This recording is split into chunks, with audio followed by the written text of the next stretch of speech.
Hi, okay, so hopefully I am live. Let me just double check where we're at. And okay, I am live. Well, hopefully a few people will join me shortly. Okay, so welcome to another sweet inspiration. I can't believe we're into the second Sunday in May already. Hello, Hannah, morning. So lovely to see you. Oh, a little picture of you and little Neve, gorgeous. Yeah, so it's just been a really, really manic couple of weeks. For all sorts of reasons, personal reasons. So I haven't got quite as many samples as I would normally have, but hey, I have done my normal document, so I'll upload that after this as well. Hi, Alison. Lovely to see you. Bonjour, I should say. Ça va? Okay, and hi, Karen. Lovely to see you too, Karen. Great to see folks. It's really, it's always very weird. I'm I'm not a fan of Facebook Lives. I like personal interaction. So I think next time what I might do is I might actually try doing this on Teams instead, because then I can talk to people, and I get to talking to people. So there we go. So yeah, next sweet inspiration. I was saying I haven't done quite as many samples. I've done my usual document. I'll upload that as soon as I remember. But we are looking at Hydrangea Hill. So it's a kind of it is another floral suite, but it's big, kind of larger single floral images. So there's quite a few things you can do with it, but there's some lovely extras in this suite which I think are worth doing as well. So turn to page 18 in your spring and summer catalogue, I suppose. It's January to June catalogue. Why did I choose this? Because obviously I could have gone for the new annual catalogue. Well, two reasons. One, I wasn't sure that my annual catalogue pre-order was going to get here in time. Morning, Dawn. Or yes, good afternoon. So yeah, I wasn't sure that my pre-order with stuff was going to get here in time for me to make samples. As it happened, it did, but actually I'm not sure that I'd have had the time. So it was quite fortunate. And also I wanted to kind of focus people on the fact that this is live till the end of June. So that is really, we've still got kind of, another month, 6 weeks plus to sell it. Now that does mean that certain things will sell through. So just a reminder that a couple of things in this suite, colours. So in the suite, when I go through the colours, a couple of those are our outgoing in colours. So I've chosen in my samples some colours that are staying, or the core colours that go with it, so you can still get the most out of this suite. So I suppose I'd better get started. So I'll do my usual. I hope you don't feel too sick while I just venture down onto my desk. You've got a nice view of my ceiling, and hopefully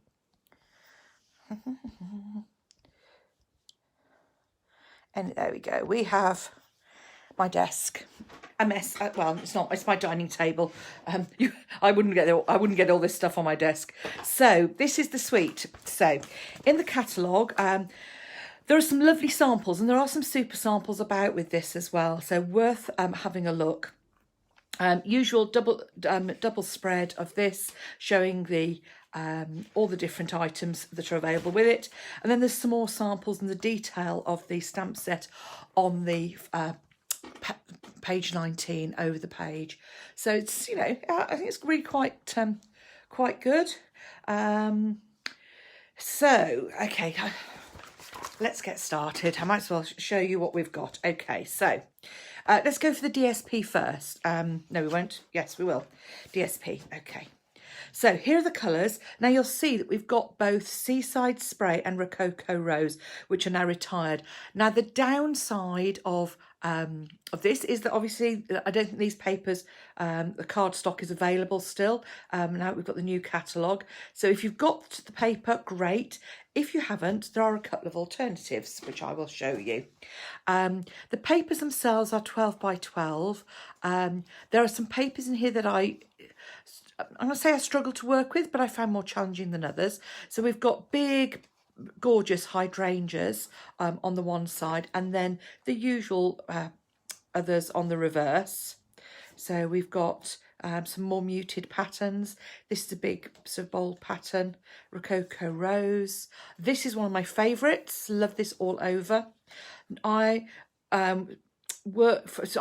struggled more with these ones, probably because I had to fussy cut them out. Then we've got this one here again. It's sort of a similar range on the front, and then on the back. Let's just look. Okay, we've got some more all over pattern, and then again this is another one of my favourites.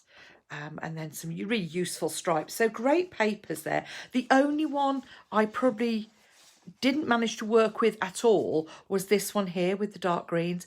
I think that would be great just as a little sort of edge though, you know, really give a nice nice border.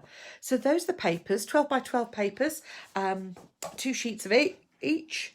And I say colours from some gorgeous grape and Highland heather. So yeah, Misty Moonlight with the Seaside Spray, Rococo Rose, Mossy Meadow and Old Olive. Other things in the suite then, we've got some lovely sheer ribbon, really nice gorgeous grape, and that's carrying over. I think I've seen that in the new catalogue. If not, it's a really useful one. Now the really interesting one is the mercury acetate. So you've got 12 by 12, 2 each of 2 designs. You've got the lovely Rococo Rose and the Highland Heather one as well. And on the reverse, which I haven't shown actually there, but they are silver, so you can use the silver side as well. We've got our pastel pearls. And these are great because actually this pink here goes really well with Blushing Bride. And obviously our Highland Heather and Gorgeous Grape are standard colour families. And then the Seaside Spray one is just a bluey hint, so easily goes with Misty Moonlight. Then we've got some lovely, the dies that go with this. I'll go through them in a minute, but they've got this gorgeous little tag that all these teeny tiny sentiments go on. So you can add those with a little bit of twine or a bit of baker's twine. Nice little stitched label, which, as you can see, fits a couple of those sentiments as well. Our layering oval also fits as well, and then this one obviously you could just add on. So that's the kind of some of those sentiments, and then this is the stamp and die set itself. So you have got a stamp, this lovely big hydrangea image, infill stamps to add the colour to those, and then we've got the die cut layers. So this is where you can die cut this lovely hydrangea head. I didn't notice the tag. No, it's really useful. It's cute. Cute tag, look. Cuteness. Very useful. I might just die cut quite a few of those and just have them to add to kind of any random project that I'm doing.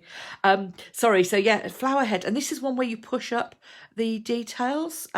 So these kind of, I push them up from behind. I tried with a ball tool, with my embossing tool, on the Take Your Pick, but to be honest with you, I found I kind of got it stuck. So another way is to kind of obviously flick those up with the Take Your Pick, but the sort of pokey tool end, or do it from behind, I found easiest. You've then got a die that cuts the detail of this leaf, which overlays that really nicely. We've got a couple of accents. Now this one, I've just used as accents, but this one fits nicely on top of this hydrangea head. And then the kind of really useful one are these flowers. So this is one die that die cuts all of those flower heads in one go. And I'll show you a couple of things with those. As you can see, this is me using up my old, because this is Rose Red, I think it was called. Except I'm such a hoarder. I used my old retired cardstock to create these. And then this is a leaf here, which I've done over here. Obviously forgot to put it next to it. And then this is a little individual flower. So there's an outline flower, then there's a little infill one that gives you an effect as well.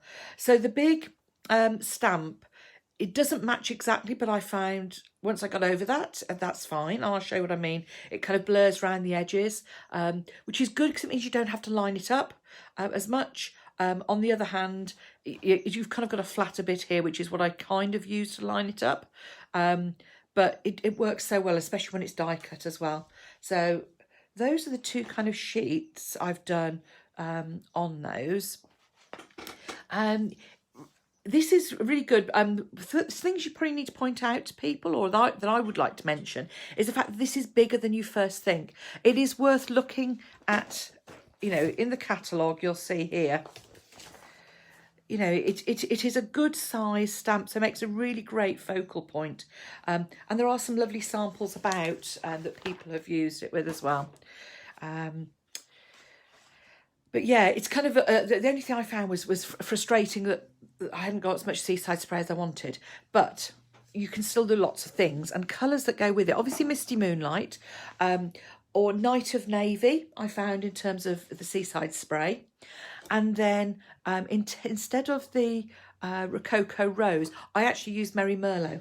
So you'll see that in a minute. So I've done my usual, kind of tried to share some samples of items that are sort of current. Blending brushes, nice bit of technique, just some simple stamping. Couple of cards there. I did use the soft succulent, wasn't so keen on that because of the clash with the other colours, but it did work well with the pink. So that's some simple stamping. Just a nice suspension card. This is using the acetate. As you can see on the reverse, you've got this lovely silver. So silver acetate, which obviously could go with any colour. But the Rococo Rose, you'll see here, I've married it with Merry Merlot, and I think that works really well and picks up the deeper tones in that pretty paper. That's my favourite. Okay, so again in lilac, Twisted Easel, or a variation on a Twisted Easel. So Twisted Easel book fold there. Again, simple image, and this is a great card for people who are just starting out. If you're just starting out doing fun folds, then this is a good one, because it, you know, it is just sort of a couple of extra score lines on that. And then I've used the pearls as the stoppers as well. And I find that people generally can work out how to make that card stand up if you're popping it through the post as well. Okay, then then I did some fussy cutting. Here we go. So I've taken the images from those and just fussy cut them out.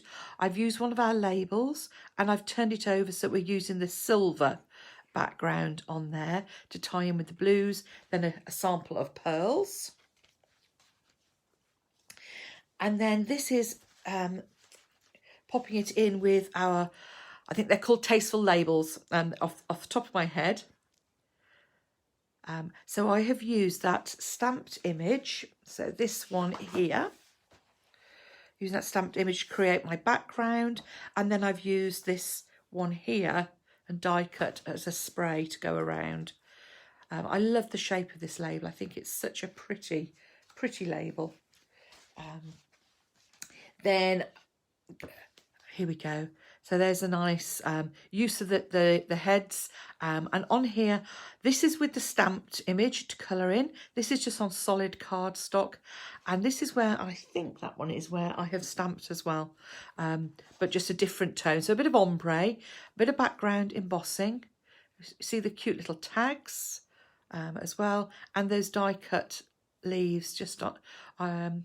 and this is, I've used our adhesive sheets to do these. I just got to the stage where I went, no, life's too short. I'm not going to be able to, you know, to add glue to that, so it's that fine.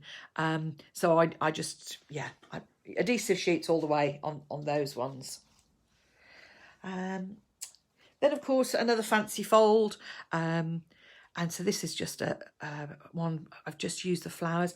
And on this, I sort of, I've added the sort of die cut flowers to that flower head. I have seen some where they have literally covered it. It would probably look better had I done that. But again, Merry Merlot with instead of Rococo Rose. So I've used Blushing Bride and Merry Merlot to tone with Rococo Rose. I have got a little bit of Rococo Rose in there. Most of these are Blushing Bride. And just a fun sidebar card just to to have some fun with. And then in terms of 3D, this would make great gift bags. I haven't made any, but you know, there are lots of patterns out there for gift bags because of this lovely big bold design. But what I did think was worth doing, and I'm going to do this as a probably use either a Zoom or a Microsoft Teams session with my customers, is a mini album. So this is one that opens up in the middle, all complete with my hair. And I've used the acetate to create some pockets for you to put photos in. We've got some journaling tags to go in there. This is a pocket down here as well. So you've got lots of space, and these I've literally just glued those down with just a spot of well, it's actually my old snail in the middle there, just to because I wanted to be able to move those around depending on whether I got other photos that I wanted to add in. But again, here I've used Misty Moonlight to complement with the Seaside Spray tones, but basically kept it with Gorgeous Grape and Highland Heather, and it just works really well. And obviously you've got space on the reverse of those to add in as well. So there we go. So kind of that's the suite. All I would say is, you know, if you love this suite, get it now while you can before it disappears. The stamp set and dies are in the new annual catalogue, which is great. And you can pair it with you know, other things. You can make your own background paper using some of these stamps as well, so you could easily sort of create this sort of effect. But if you love the papers, then it's time to get some while you can. So there we go. Oh, thanks, Sam. Yes, the acetate for the pockets. Yeah, I quite like using acetate for pockets. I have done it on mini albums in the past. And obviously all I've done there is just cut a square in half and added, I've used the really fine red tape around the outside edge on that. And it just creates a nice little, you know, especially if you've got a photograph on there, it means that you can tuck it in and it's, you know, it's there for, you know, you can see the photo quite easily. And you could always journal behind that as well if you wanted to. I think that's quite nice sometimes. I've got one of those little mini printers, so I quite like doing sort of a little mini photo, and then you've got your pull-out tag as well. And I've just used a circle punch to create, and added my ribbon I'll show on either side, just covered that up, just so you've got a nice little tag on there. So yeah, hopefully it's given you some ideas on it. I've got some sort of, there's lots of card ideas, not so many 3D. One of the things I was planning to do was obviously do one of these in a frame. And in fact, Hannah has done a lovely frame art on her pansy patch today. I saw just before I came online. So have a look at that in terms of ideas for doing a frame version. Obviously it's a bit late for us now, but it would be great for Mothering Sunday. But you could also, you know, you could do something advanced. But you've got sort of gussets on this, so you've got quite a bit of capacity, so you could soon add, and obviously add some stamping on that as well. So thanks everyone. Hope everyone's keeping well, and yeah. Oh, thanks, Janice. No, paper hasn't retired yet, Janice, because it's here till June, end of June. So it's on the soon to be retiring, but the actual retiring list won't come out until a month before. So it'll be round about the end of May that the retiring list comes out. Yeah, so yeah, if you because of the overlap, it's not an annual catalogue paper, so this paper is technically live till the end of June, but when the retiring list comes out for the mini catalogue, then then you know, you may or may not get discounts, but there we go. Yeah, so thanks for watching, take care everyone, and I'll see you all soon. Bye.